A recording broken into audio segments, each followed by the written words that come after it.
کیا مسواک پاس ہونے سے ایکسیڈنٹ نہیں ہوتا؟ عرفان ناصر ڈیرہ اسماعیل خان سے پوچھتے ہیں، ہمارے ہاں یہ بات مشہور ہے کہ اگر کسی کی جیب میں مسواک ہو اور اس کا ایکسیڈنٹ ہو جائے تو اس کی ہڈیاں نہیں ٹوٹتی، اس بارے میں وضاحت فرما دیں۔ بھائی جان ایسی کوئی بات نہیں ہے، ہڈی نے جب ٹوٹنا ہوگا تو وہ ٹوٹے گی، جب ایکسیڈنٹ ہوگا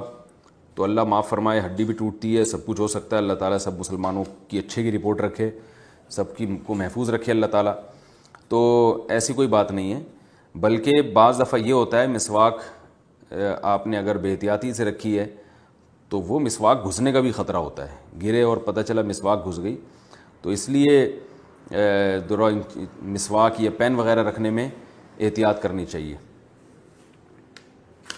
البتہ مسواک کا کثرت سے استعمال یہ رسول اللہ صلی اللہ علیہ وسلم کی ایک سنت ہے جو آج کل لوگ چھوڑ رہے ہیں، اور یہ سنت موقدہ ہے، تو اس لیے مسواک کثرت سے استعمال کرنی چاہیے اور حفاظت سے اس کو جیب میں رکھنا چاہیے۔ اور اگر گاڑی ڈرائیو کر رہے ہیں تو جیب سے نکال کے آپ سامنے رکھ دیں، کیونکہ ایکسیڈنٹ میں ایسی جو چیزیں ہوتی ہیں، پین یا مسواک وغیرہ یا کوئی بھی ڈنڈی ہوتی ہے، وہ جب چوٹ لگتی ہے تو وہ خود بھی جسم میں باڈی میں گھسنے کا اندیشہ ہوتا ہے، تو ڈرائیونگ کے دوران بہتر یہی ہے کہ مسواک جیب سے نکال کے سامنے رکھیں